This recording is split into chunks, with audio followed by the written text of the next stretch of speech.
doutor Marcel da Costa. Alô, gente, vocês vão se dar mal, porque eu não tenho nem a eloquência, nem o charme do Leonardo, e ao contrário dele, que o Leonardo tem uma qualidade que é um defeito, e eu tenho um defeito que pode ser uma qualidade. O Leonardo tem muita certeza das coisas, e eu tenho muita dúvida mesmo.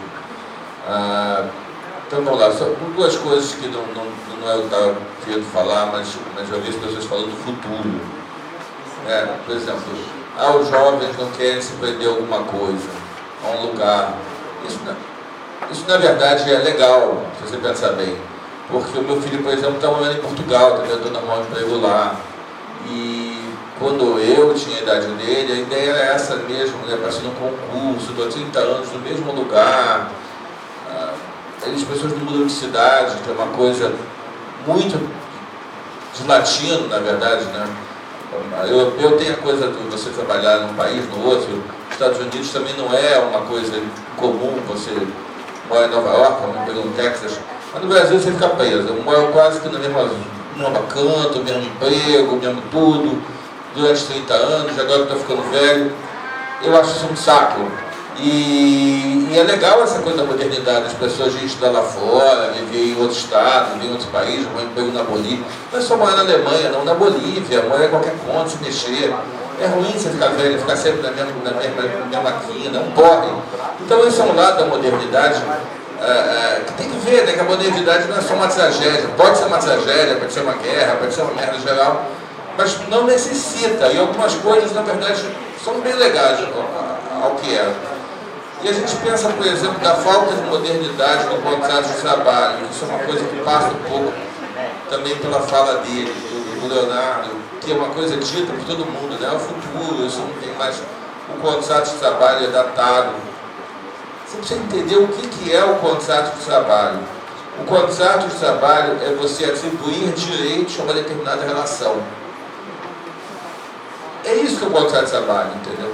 Ele não nasceu, não é natural. Natural seria, sei lá, você trabalhar voluntariamente numa tribo ou numa sociedade antiga, é a escravidão que é natural. Você está entendendo? Isso é uma construção, você atribui direitos a uma nação. Olha, não posso escravizar, então tem que te pagar, tem que reconhecer direitos. Isso é uma atribuição, isso não é ditado. Então, o contrato de trabalho e o contrato pode subsistir ou não, dependendo de vocês, uma mágica da justiça talvez, ele é uma atribuição de direitos. A CLT que não vai existir, essa com certeza. A CLT é datada, como tudo é datado. Código Civil, Constituição de 88, tudo vai acabar isso. Isso é óbvio, vai acabar de um jeito ou de outro, vai acabar. Mas o fato de você ter uma relação que seja atribuído direitos, que seja formalizado, que as pessoas sejam respeitadas e que dê perspectiva de vida para as pessoas, isso não pode acabar, mas não necessita acabar. Não é moderno entender que isso vai acabar. O que é moderno é entender que a CLT vai acabar. Essa vai acabar mesmo. Não estou nem fazendo juízo de valor, porque vai acabar, não tem como não acabar. Pode ter outra legislação, outro tudo, mas a CLT como está, não vai. Mas então, vou falar assim rapidamente, para não cansar vocês, de algumas coisas da reforma trabalhista. Isso tem a ver com uma questão muito confusa, que é a questão sindical do Brasil, desde 88. O que aconteceu já no final dos anos 70 até os anos 80? No final dos 70, a ditadura, vocês sabem. Mas houve todo um crescimento enorme dos sindicatos. Um crescimento enorme, que aliás o presidente do país veio desse movimento gigantesco. Esse crescimento, essa onda do movimento sindical que foi de 70 até os 80 e começou a essa água nos anos 90. Esse movimento enorme desagou na Constituição, que teve umas soluções com relação ao movimento sindical, que acabou se mostrando um erro, sem que necessariamente a intenção das pessoas tenha sido ruim. Erro porque foi erro mesmo. A questão que eu falar é a questão do sindicato, que é a mesma questão dos partidos políticos, tá? A ideia, que é uma ideia progressista, que é uma ideia que se considerava muito legal, que quanto mais sindicato, melhor. Quanto mais partido político, melhor. É uma ideia de brasileiro. Lá fora, as pessoas já achavam que talvez não, que não fosse uma boa ideia. E quando você facilita o acesso, você dificulta a escolha. Se você tem dois partidos, oposição e situação, direita e esquerda, você sabe exatamente do que você está votando. Se você tem 100 partidos, a coisa fica embaçada. No caso do sindicato brasileiro, se você tem, pior que fosse o modelo antigo, tá, que não era bom, mas tá, você tem aquela meia dúzia de sindicatos com registro sindical, não sabia, olha, fulano, aí voltando aqui para apresentar e tal. Quando você tem 15 mil, eu nem sei qual é o número, está 16, 17, uma franquia dessa, você não sabe, fica uma barata voa. E foi isso, né? É aquela piada que o Brasil defende a unicidade, tem 16 mil sindicatos. A Alemanha defende. A pluralidade tem 8 federações, uma coisa assim. Quer dizer, isso foram escolhas. Foram escolhas que foram feitas democraticamente, inclusive pelos próprios sindicatos, inclusive porque todo mundo achava que era bonito, que ia funcionar. Alguma coisa dessa história definitivamente não funcionou e não é culpa de ninguém. Mas aí a gente chega na parte menos engraçada, que umas coisas que realmente têm culpa. A gente vive hoje um momento da legislação do trabalho e da justiça do trabalho muito ruins. Nós estamos, quer dizer, e até em sentido contrário que foi falado pelo Alex, pela reconstrução, mais ou menos, porque a gente está sofrendo hoje a maior reforma trabalhista da história, a mais bem-sucedida reforma trabalhista da história, que está sendo protagonizada pelo Supremo Tribunal Federal. E ninguém fala isso. Ninguém fala isso por uma série de motivos. Um, porque a justiça é tão encalhada que a justiça não tem muita vocação para criticar uma estrutura do próprio judiciário. Então as pessoas podem até ignorar, podem reclamar, podem fazer isso, mas elas não batem de frente. E porque o outro, um setor enorme da sociedade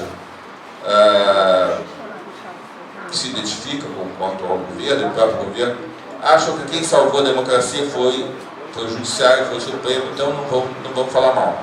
Hoje quem critica na verdade, são os bolsonaristas, o que é uma situação um pouco engraçada, porque em algumas coisas eles, de fato, têm razão. Então a gente está vivendo esse momento de uma reforma enorme, eu vou falar rapidamente com relação a isso no final, que está correndo assim, meio cabangu, e ninguém fala nada, entendeu? Quando eu digo ninguém mesmo, o próprio judiciário, academia, que também nada, um bando de gente que tem título, doutorado na parede, ninguém fala nada, ou apoia, ou não fala nada, ou não fala nada porque apoia, enfim.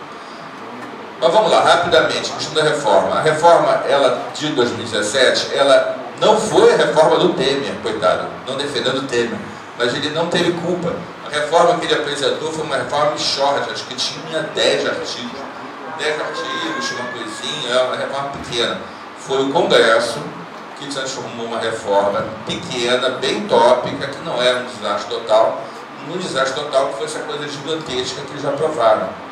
Pra você ter ideia, o Código Civil demorou acho que uns 30 anos para ser aprovado. O Código de Processo Civil não foi 30, mas teve relatoria, mudou relatoria, teve bando de coisa. Ninguém se interessou, mas teve um bando de discussão. Quem vai se interessar de processo? É uma coisa chata. Mas de qualquer maneira teve, formalmente teve, foi lá. A reforma trabalhista foi tudo a toque de caixa, bem louco, bem ritmo alucinado mesmo. E teve uma coisa que é a questão do sindicato. O sindicato é a pedra de toque, né, a cereja do bolo da reforma. Só que é um trampo, entendeu? Aquilo foi um trampo total com relação a tudo. Qual foi o trampo da reforma? Dizer o seguinte, olha, o negociado prevalece sobre o legislado. O que nem é uma ideia ruim, inclusive é a ideia da CUT no começo. Né? O lema, que hoje em dia ninguém fala, mas a justiça trabalha de fora. Era esse o lema da CUT quando começou. Claro que todo mundo acha que tal como um casamento, que as coisas vão ser melhores quando elas de fato se mostram. Então tá, aí você acaba você tira a justiça do trabalho e dá força para a negociação coletiva. Não é uma ideia tão ruim em tese. Por quê? Porque a verdade é que os sindicatos também as negociações coletivas feitas de fato, elas foram muito tolhidas pela Justiça do Trabalho, que praticamente ampliou o conceito de cláusula indisponível e começou a bloquear muita coisa. Inclusive uma situação ridícula, que é a situação do intervalo dos motoristas. Por que a situação do intervalo dos motoristas ela é ridícula? Não é nem pelo conteúdo da coisa, não, mas como se deu. Ela começa com uma decisão do judiciário, que diz que pode reduzir o intervalo. Depois os sindicatos correm e se adaptam a essa decisão do TST. Não, pode, tudo bem. Então aí vai para o judiciário que diz que não pode, porque a cláusula é indisponível. Aí já tinha mudado. Aí vai a legislação e muda dizendo que pode. E fica nessa coisa que parece um ataque de taquicardia, que você não consegue construir nada em cima disso. Então, tipo assim, não é assim, bandido, mas tem culpa para todo lado. De toda forma, a ideia é isso. Olha, você vai ter o negociado prevalece sobre o legislado. Mais ou menos. Porque aí você vai ter uma segunda questão. Prevalece o acordo coletivo sobre a convenção. Isso também é uma discussão, isso até existe. Existe inclusive lá fora, tem gente que defenda. Em determinadas situações é o correto. Porque o que deveria prevalecer? O acordo coletivo, quando se estabelece condições específicas para determinada empresa e para determinada situação. Isso é lógico. Se é específica, é específico mesmo. Não tem porque você entender uma restrição de uma situação G que é específica da empresa X para todo mundo. Só que do jeito que se fez, virou uma grande porta para todo tipo de flexibilização. E aí, tomando aqui a minha experiência como juiz penal, você tem algumas categorias tão loucas que a convenção coletiva deu direitos gerais, não deu grande coisa, mas deu alguma coisa, e as grandes empresas, as superempresas, aquelas que em tese mais têm grana e condição para pagar alguma coisa, fizeram acordos coletivos retirando esses direitos, ou retirando, trocando por bobagem, aquela coisa brasileira de trocar para o espelho, né? Tira o pagamento e dá qualquer coisa que ninguém vai usar nunca. Então você tinha uma convenção, se não me engano, acho que a categoria, esqueci, a categoria de telecomunicação, que ela é uma categoria ampla, que abrange grandes empresas de comunicação, mas abrange umas coisas pequenas, uma loja de serviço. Então quem pagou o pato foi o pequeno, foi o relógio de serviço, foi o cara que não tinha. Porque todas essas super companhias fizeram acordo, umas ajudar outros sindicatos. Enfim, acabaram topando. E a convenção foi só para quem não tinha dinheiro para pagar. É uma coisa de doido. O que tinha menos, com certeza, menos dinheiro para pagar. Então essa ideia da prevalência da convenção, do jeito que foi, tem outro truque também, que esse é um truque complicado, que o acordo ou convenção prevalece mesmo quando não estabelece cláusulas compensatórias. E aqui você quebra muita questão do que é o direito do trabalho. Quer dizer, porque o acordo prevalece, embora não se diga renúncia, mas para perda. Você não precisa ter uma cláusula mais vantajosa para justificar um acordo ou uma convenção. Pela lógica, prevalece o acordo mesmo não dando nada em troca, e mesmo não dando nada visivelmente em troca sobre a convenção.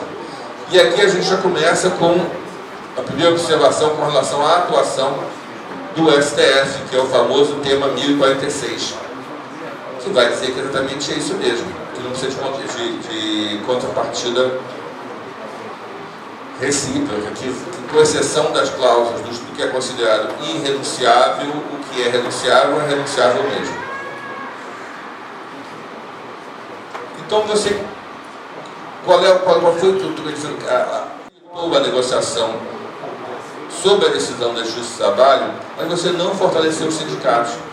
Você não fortaleceu, você enfraqueceu, na verdade, os sindicatos com duas questões. Uma menos óbvia, mas que foi terrível, que as pessoas não se tocaram, que é o fim da homologação sindical, da rescisão.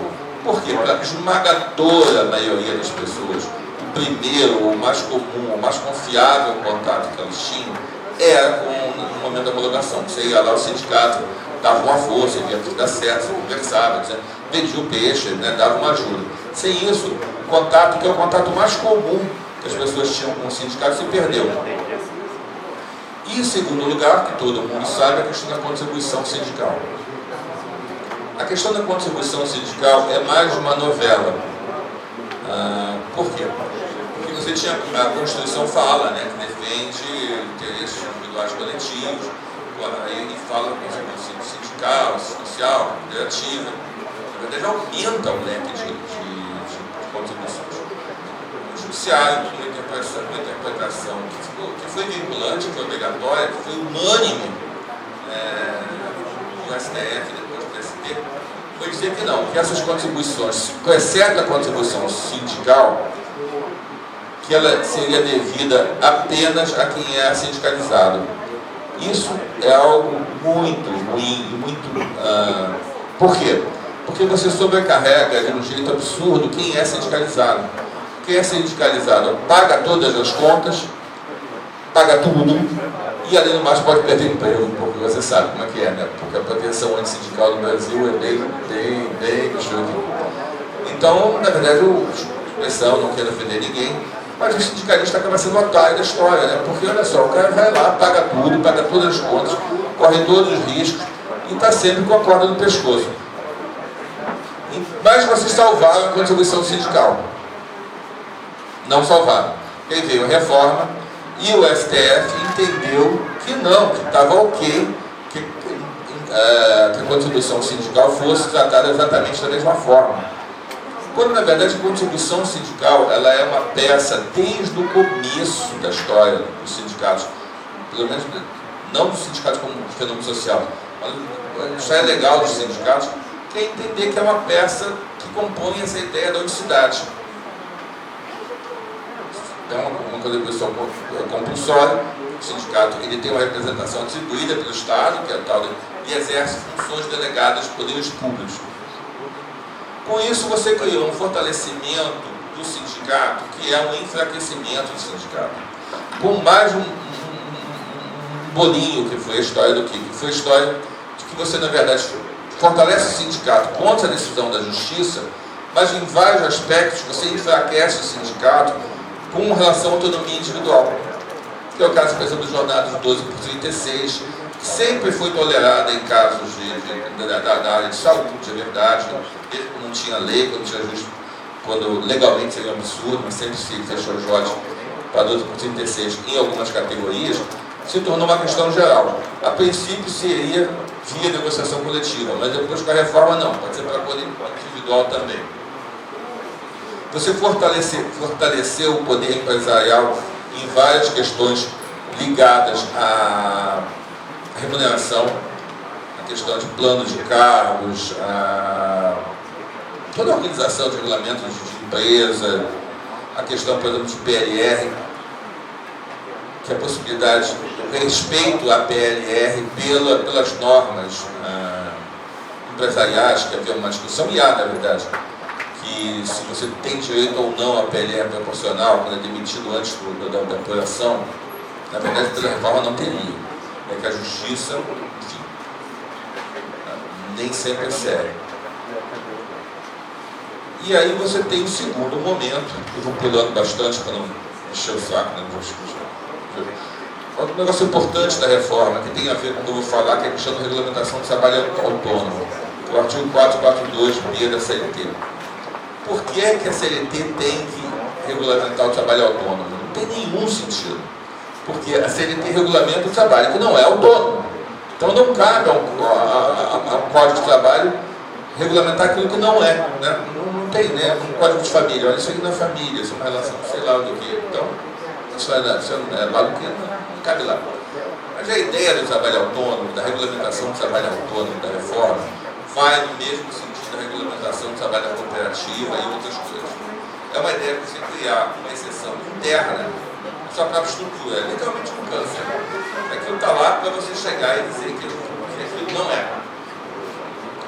E ele vai regulamentando o trabalho autônomo no artigo 442, e ainda vai dizer que, na verdade, o trabalho autônomo afasta o reconhecimento do vínculo. Como é que afasta o reconhecimento do vínculo? Ele não é vínculo, entendeu? É diferente. Essa ideia, que inclusive agora com a questão do trabalho religioso, não pode reconhecer. Não, ele não é ou é. Se ele é, ele tem que ser reconhecido. Se ele não é, ok. Não é uma coisa que se estabelece dentro da norma. E você foi criando várias exceções, como a questão do contrato de parceria, como a questão do trabalho de motoristas.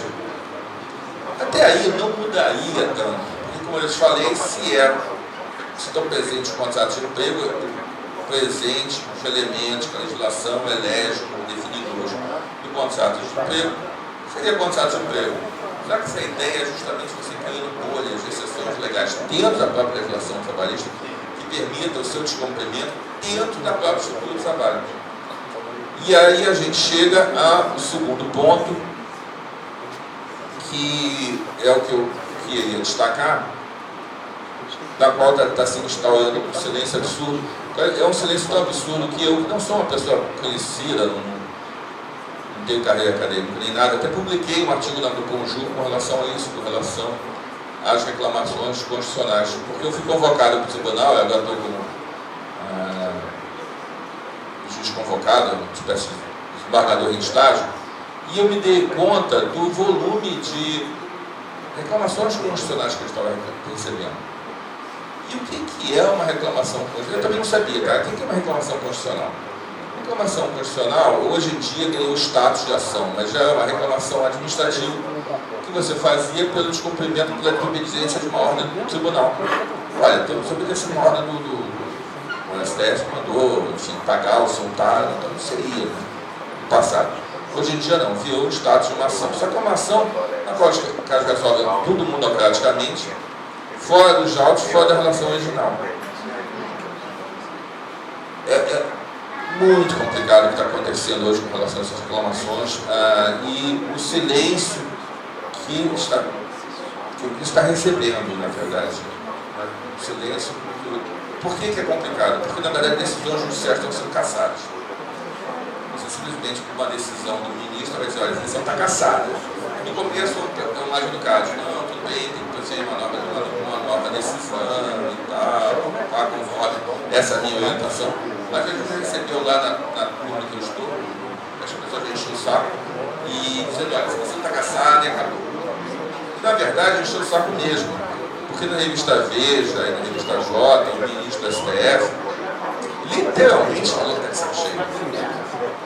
Não é uma insinuação, você não é um abuso. Não, ele falou que está de saco cheio. Falou mesmo. Não aguenta mais, que é um saco, que não faz outra coisa. Então, é nesse nível que as coisas estão tratando. Como é que se dá a reclamação? E no que atinge vocês? Em primeiro lugar, a ideia de que a legalidade é qualquer forma de terceirização. Essa decisão começou de um jeito e acabou de outro. A discussão original foi uma discussão do que é atividade fim e o que é atividade meio. E até, olha, eu até acho, inclusive, que há 1000 anos atrás eu até escrevi um negócio com relação a isso, tem uma certa razão, porque na prática você não consegue realmente distinguir muitas vezes o que é um e o que é outro. Até aí nada demais. Só que os caras transformaram isso num bypass para qualquer tipo de contratação possível e imaginável. O que não é terceirização. Terceirização tem que ter um cara no meio, que seja uma empresa, que preste um serviço, que seja executado para empregar. Isso é terceirização. Agora não, qualquer sujeito que diga que não assine o vínculo é terceirizado, que não é, estruturalmente não é, no conceito não é, situação não é nada. Em segundo lugar, eles foram criar uma situação de competência da Justiça Estadual com relação a representantes comerciais e a motoristas. Há pouco saiu uma decisão do juiz estadual, uma pessoa com um tipo de sensibilidade e clarividência acima da média, e que ele, na verdade, demonstrou a situação ridícula, né? Que ele não sabia se ele era instância recursal ou se ele era condição de procedimentalidade da Justiça do Trabalho. Tipo assim, eu sei o que eu estou fazendo aqui, cara. E foi em suma, foi o que ele falou. Mas ele repetiu a decisão, falou, é vínculo mesmo, devolve isso, esse negócio absurdo. Mas é um exemplo raro. Na verdade, isso na verdade é feito para impedir e para dificultar. Na verdade é feito muito para dificultar, porque a Justiça do Trabalho, com todos os seus problemas, que Deus sabe, não são poucos, mas já está fazendo isso há 50, 60 anos. Você pegar e fazer isso numa justiça civil é mais complicado, até pela estrutura, até pelo número, pelo volume, por tudo. Terceirização está valendo qualquer tipo de contratação que a justiça, que a Constituição não prevê que o contrato de trabalho seja forma única de intermediação de mão de obra.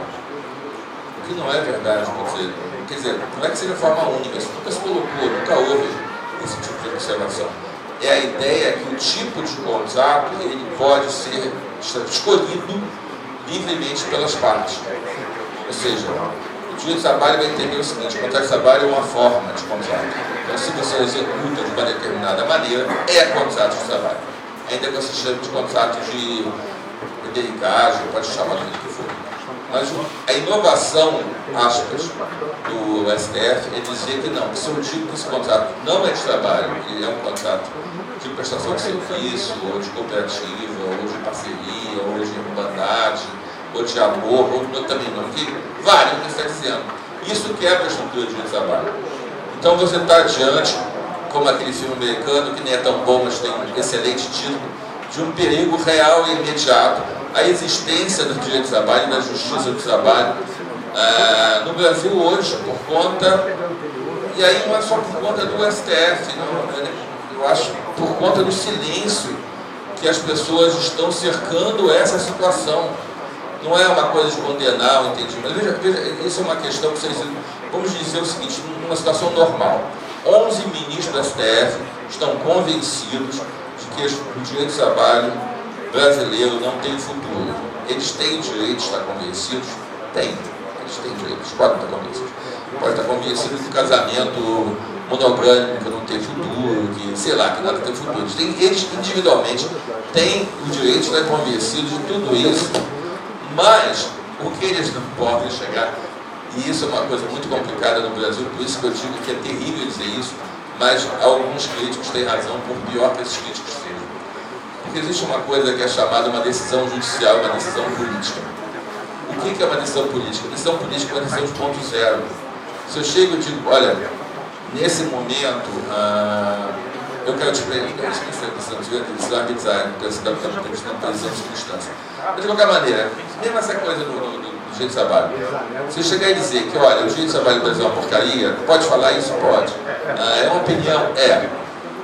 Mas isso é uma opinião pessoal, política. Isso não é uma opinião jurídica.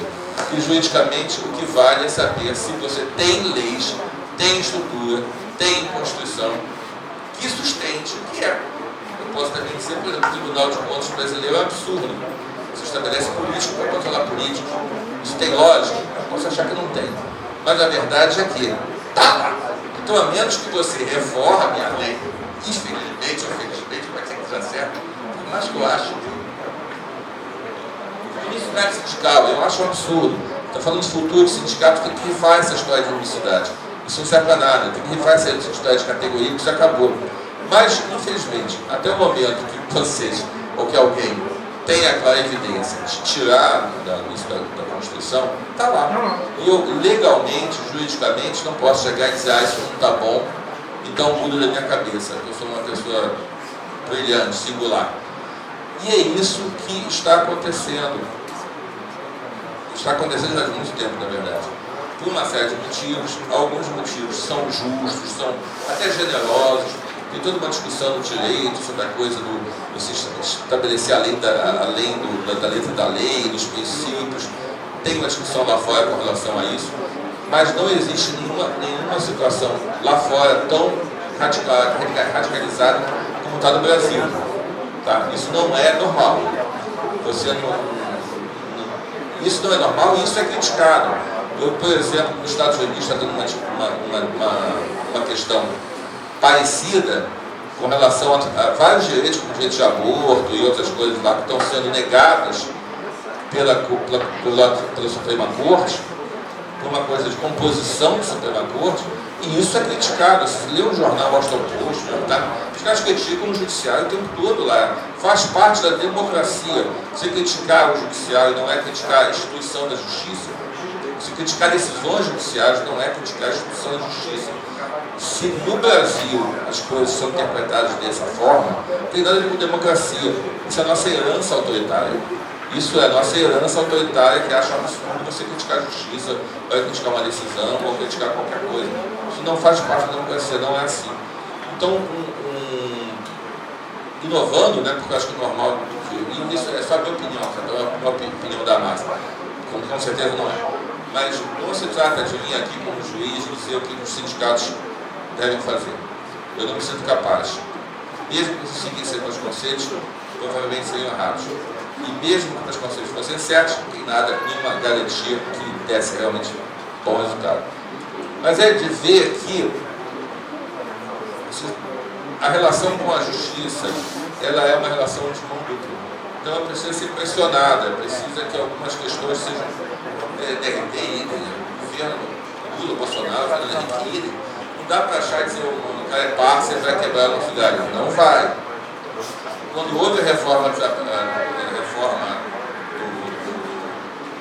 eu imaginei que os sindicatos fossem se mexer muito em relação à categoria, com falta de financiamento, que fossem fazer fusões, que fossem rediscutir, apostaram em se fechar em copas e torcer para o governo voltar.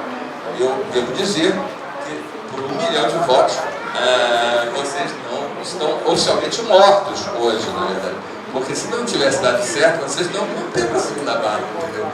Tudo que podia ter feito de reforma, de fusão, de acabar com categoria, de pensar, não, apostaram na eleição, tudo bem, cara, vocês conseguiram, vocês estão aí, beleza. Mas foi por 1,6%. Que aliás, nem 1,6%, porque votos de um, voto por metade disso já é saco, entendeu? É tipo milícia carioca, vocês iam para a bala do carro, não ia ter jeito. Então, é uma situação complicada, é uma situação de risco. E eu digo isso para a nossa situação hoje, nossa, não como juiz, para quem espera, enfim, que haja no curso sindical, que haja justiça do trabalho, que haja não sei o quê. Ela é uma situação, e aí eu volto a falar dele, desconfortável. Eu acho que hoje a gente está muito pendurado, pendurado numa situação eleitoral que pode mudar mesmo.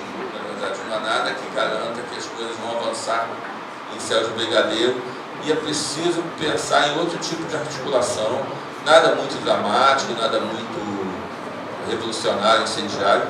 Mas a articulação, nesse ponto, o Leonardo falou muito bem, olha, tem que ter proposta de lei, tem que acompanhar o que o judiciário está julgando, o que o judiciário está fazendo, tem que criticar, se for o caso, tem que ter comunicação, tem que ter um nível de articulação e um nível de competência mesmo, que ninguém tem no Brasil. Eu vou dizer com toda sinceridade, é fácil dizer que os sindicatos não tem.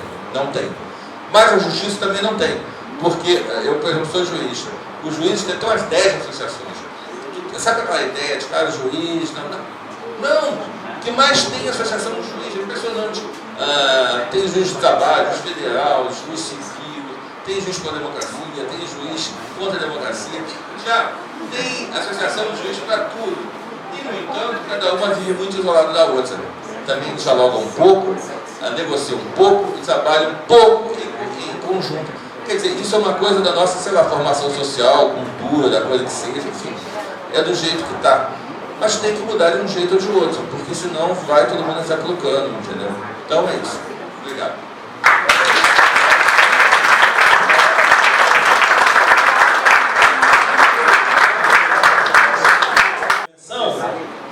Obrigado mais uma vez aí, em nome da Associação de Juízes do Rio, que gentilmente, na parceria que tem com a federação, pediu para que o senhor viesse representar.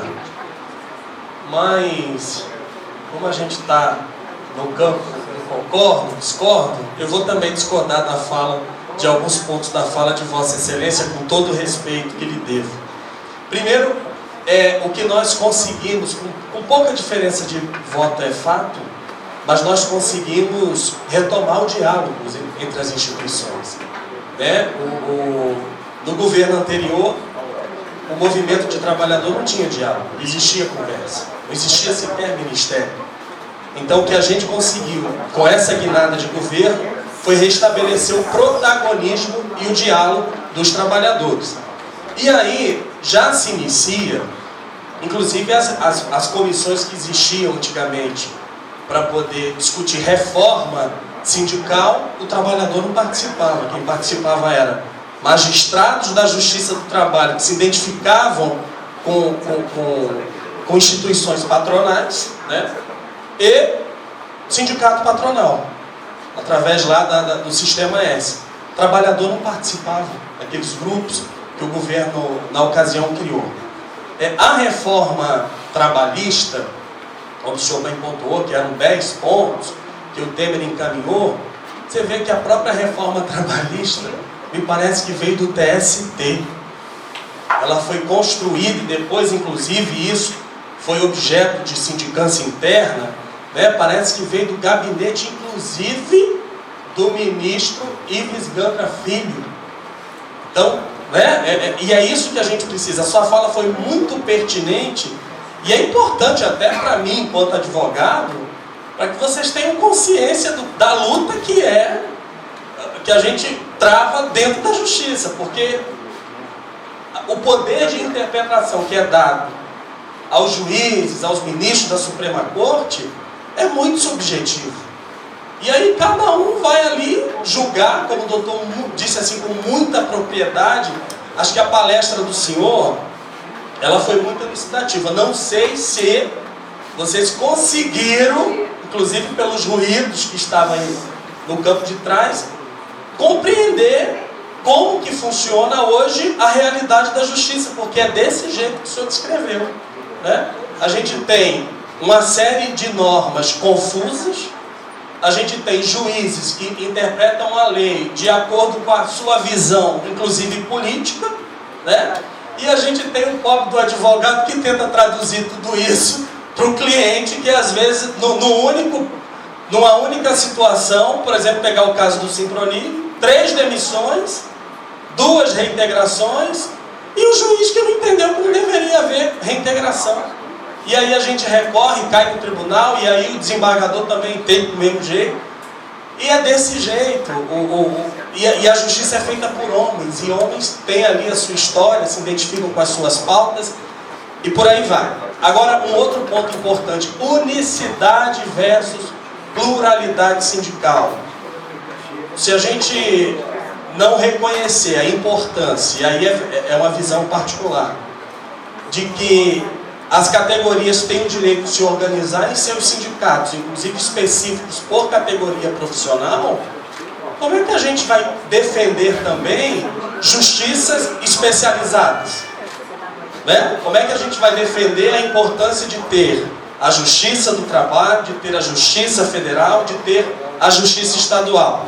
É o mesmo sentimento dos trabalhadores. Cada categoria quer ter, sim, o seu sindicato. Se tem representatividade, se não tem, se o sindicato desempenha bem seu papel ou não, aí cabe aos trabalhadores participar da vida civil e lá, no momento de eleição, destituir a diretoria, eleger novos representantes, que é a ideia hoje do legislador constituinte. Eu acho que atende plenamente aquilo que se esperava no conceito de cidadania, que está muitas das vezes distante, né? A gente muitas vezes participa das assembleias de condomínio, mas as assembleias do sindicato, as reuniões da categoria, a gente não participa. E aí a gente vai dizer que o modelo sindical não está funcionando por isso? A pluralidade sindical não entregaria ao empregador o direito de apontar qual é o sindicato que melhor haveria uma identidade dele, empresário? Por exemplo, nessa categoria, é muito importante a gente trazer exemplos práticos. Nessa categoria nós temos uma convenção coletiva no estado do Rio que é a melhor do Brasil. Eles têm anuênio, um ticket diferenciado, a obrigação da homologação do sindicato, auxílio creche para a mulher. Então assim, tem uma gama de benefícios. O empregador, os grandes laboratórios, acabam por determinar qual é o sindicato que eles vão se vincular, mesmo existindo aí a unicidade sindical. E diz o seguinte: olha, valendo-se da ideia da reforma trabalhista, foi o que eu disse para o doutor Leonardo, você é hipersuficiente à luz da reforma trabalhista, da alteração trazida pela lei, e a partir de agora você tem o direito de escolher qual é o seu sindicato. E pasmem, doutor, o empregador briga o representante a aceitar a convenção coletiva do local da sede da empresa, não do local da prestação de serviço efetiva. E se vale disso pela reforma trabalhista, quando diz que o empregado hipersuficiente pode, sim, assinar ali as suas alterações contratuais. Então, assim, isso dentro do modelo de unicidade sindical, dentro do modelo de uma categoria organizada, forte, com federação, e isso já acontece. O senhor imagina nessas categorias que não tem o nível de esclarecimento, de entendimento, de compreensão que tem, por exemplo, a categoria dos propagandistas. Quanto mais você cresce, quanto melhor é o teu salário, quanto maiores são os benefícios, na minha modesta visão, mais vulnerável você está nessa relação capital-trabalho, porque você não tem a estabilidade que o juiz tem, que o membro do Ministério Público tem, que o servidor público tem. Então é muito importante a gente trazer esse recorte da realidade. Estamos, inclusive, essa foi a oportunidade que nós, trabalhadores, criamos, discutindo um novo modelo sindical. Está tendo aí diversos fóruns, acredito que você também tenha conhecimento, de uma nova estrutura sindical, e aí com a participação conjunta de trabalhador e empresário, e o governo sendo um grande mediador desse diálogo, que é esse o papel do Estado, mediar, para que a partir dessas reuniões, desse grupo de trabalho em que as centrais sindicais fazem parte, a gente possa dizer qual é o modelo sindical que vai atender aos trabalhadores. Penso que fui claro nessa questão, acho que a sua fala foi muito pertinente. Na parte da tarde nós vamos ter uma outra roda de conversas, agora nós vamos ter um intervalo para o almoço. E em seguida, cadê o Marcelo, presidente, para dizer qual vai ser a dinâmica? Porque nós vamos trabalhar as pautas de reivindicações que vão ser encaminhadas. E eu queria traduzir, numa linguagem mais objetiva, um pouco das palestras que nós ouvimos no dia de hoje, que foram para mim extremamente importantes, rica demais no conteúdo e nessa ideia cada vez mais presente no nosso dia a dia da liberdade da interpretação do direito. E isso é algo que vocês precisam estar organizados, mobilizados, para que a gente tenha uma ação organizada, conjunta e de repente nacional. Porque é assim que os empresários agem, né? É assim que os empresários, às vezes o trabalhador não tem condição de contratar o ministro do TST quando ele se aposenta. Não tem, né? Mas o empregador tem. E ali, em alguns encontros, inclusive nacionais, isso acaba desencadeando em teses, como, por exemplo, a incompetência da Justiça do Trabalho, que foi um grande advogado da indústria farmacêutica que conseguiu no STF afastar a competência da Justiça do Trabalho no caso da pejotização, por exemplo, do Cabify. Então, é disso que a gente está tratando e que a gente conhece um pouco e que requer demais a organização dessa categoria, como todas as outras categorias de trabalhadores, para que os trabalhadores possam dizer qual é o modelo sindical que melhor nos atende. Obrigado, acho que a gente... Obrigado mais uma vez.